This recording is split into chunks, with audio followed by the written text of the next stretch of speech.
Ya, walau dihadapkan dengan gelombang kedua pandemi COVID-19 dan keterbatasan likuiditas, hingga September 2021 Waskita Karya masih bisa membukukan pendapatan usaha 7,13 triliun rupiah atau naik 32% dibandingkan dengan pendapatan sebelum pandemi. Nah, dengan seiringnya mereda kasus COVID-19 di Indonesia, benarkah BUMN Karya ini mulai bergeliat termasuk juga Waskita Karya ya? Nah, kami sudah terhubung bersama dengan Direktur Utama Waskita Karya, Destiawan Suarjono. Selamat sore Pak Destiawan. Selamat sore Mbak. Selamat sore Ya, pemirsa. ya, kabar baik ya Pak. Nah Pak Destiawan, Baik. beberapa waktu lalu kan juga Waskita Karya baru saja merilis laporan keuangan di kuartal ketiga ya, dan ternyata posisinya mencatatkan laba bersih nih dari sebelumnya mencatat rugi bersih. Apa sih sebetulnya faktor yang mendorong perbaikan keuangan Waskita Karya ini?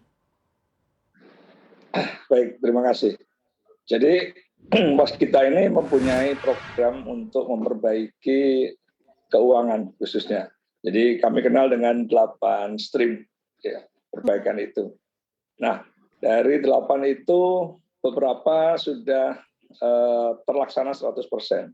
Yang pertama adalah restrukturisasi dengan 21 bank kreditur ya, senilai hampir 30 triliun rupiah. Jadi kami mempunyai waktu untuk membalikan kewajiban, memenuhi kewajiban sampai tahun 2025.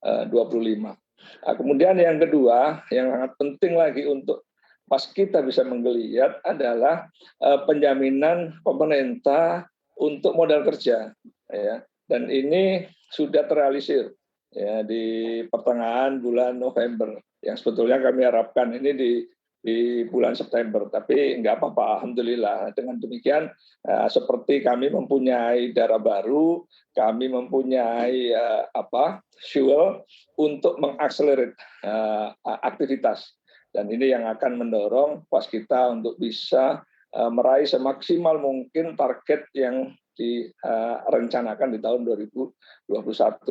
Kemudian pemerintah juga memberikan penyertaan modal negara PMN ya sebesar 7,9 triliun yang kami harapkan ini juga bisa segera terrealisir. Kami menunggu PP dari pemerintah untuk bisa melaksanakan itu, ditambah lagi nanti dengan right issue yang akan kami laksanakan setelah kami menerima PMN dari pemerintah.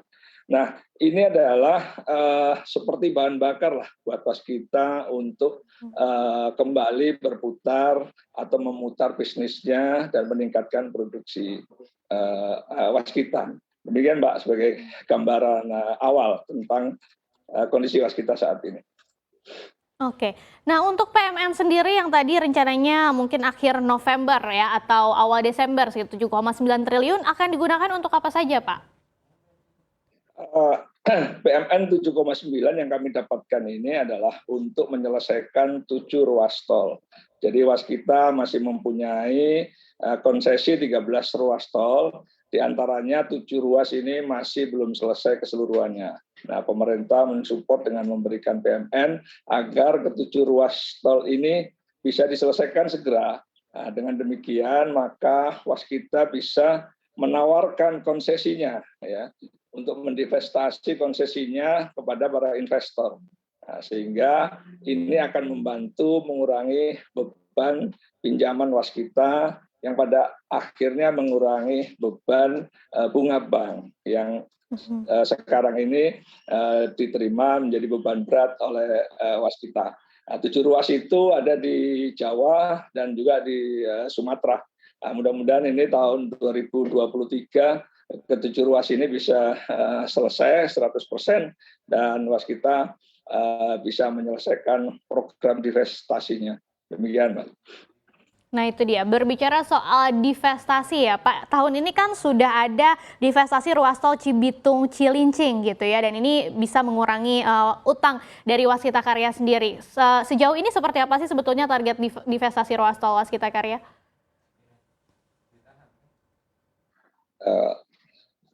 Jadi sampai dengan awal Waskita ini mempunyai 19 ruas konsesi ya, yang ada di Jawa dan Sumatera. Jadi tahun 2019 kami mendivestasi konsesi itu 2 ruas di Jawa Timur. Kemudian tahun 2020 kami gagal karena pandemi. Nah, kemudian 2021 ini ya meskipun dalam kondisi pandemi, tapi kami masih bisa mendivestasi 4 ruas, yaitu Medan Kuala Namu, kemudian Cinere Serpong, dan Cibitung Cilincing, serta Semarang Batang. Jadi dari 4 ruas itu target kami di tahun 2021 adalah 8 triliun. Tapi sementara dengan 4 ruas itu kurang lebih kami dapatkan 7 triliun dan kami mendapat dekonsolidasi utang sebesar 6 triliun. Nah, ini mengurangi beban utang waskita yang tadinya 90 itu berkurang dan saat ini kurang lebih tinggal 80 lah beban utang yang dialami waskita. Oke, tantangan atau kendala untuk melakukan divestasi ini apa Pak sebetulnya? Ya, jadi yang pertama adalah terkait dengan penyelesaian ruas, ya. Karena kalau belum selesai 100%, maka tidak bisa diukur berapa traffic yang akan melalui atau berapa lalu lintas harian rata-rata yang akan melalui ruas tol tersebut. Karena LHR ini atau traffic ini adalah menjadi dasar dalam menghitung berapa pendapatannya. Dan ini yang akan juga dihitung berapa asumsi kenaikan trafficnya dan pada akhirnya adalah mengasumsikan berapa kenaikan pendapatan itu. Nah dari situ investor akan menawar gitu kan, kira-kira berapa sebetulnya harga investasi itu, dan waskita pun juga akan menghitung berapa divestasi yang akan ditawarkan kepada investor tersebut. Nah kemudian dalam proses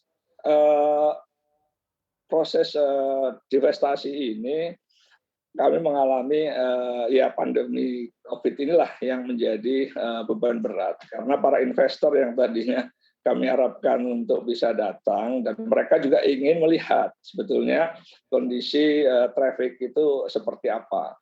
Nah ini mereka menunda gitu ya, sehingga prosesnya menjadi mundur. Nah, kemudian yang kedua, dengan adanya pandemi ini kami juga mengalami beban keuangan yang berat karena pinjaman, sehingga proses penyelesaian ruas-ruas tol ini juga menjadi terhambat. Nah ini ya kunci utama kenapa proses divestasi menjadi terlambat, karena juga yang akhirnya menjadi beban keuangan waskita karya. Oke, di samping divestasi tadi ya yang menjadi penopang pertumbuhan perbaikan keuangan waskita karya, juga ada rencana rights issue ke depannya. Progresnya sudah sejauh apa Pak? Ya, jadi rights issue ini dilaksanakan karena pemerintah juga ingin mempertahankan komposisi saham antara pemerintah dan publik. Saat ini saham waskita karya dimiliki oleh pemerintah sebesar 66,04%. Kemudian publik memiliki 33,96%. Ya, jadi supaya tetap sama, karena dengan adanya injeksi pemerintah sebesar 7,9, maka saham komposisi saham pemerintah akan naik, ya, sehingga publik akan terdilusi. Nah, supaya komposisinya tetap sama, maka revisi ini ditawarkan kepada publik sehingga nanti komposisinya menjadi tetap sama. Nah, saat ini prosesnya sudah berjalan. Prosesnya saat ini adalah menunggu peraturan pemerintah terkait dengan PMN. Ya, setelah adanya PP, kemudian akan ditetapkan nilai atau harga saham right issue tersebut oleh pemegang saham syariat Dwi Warna. Nah, mudah-mudahan minggu ini PP dan penetapan harga saham bisa kami dapatkan. Nah, kemudian kami melakukan roadshow lah untuk menawarkan right issue ini sebelum para investor menetapkan untuk mengambil saham right issue waskita karya.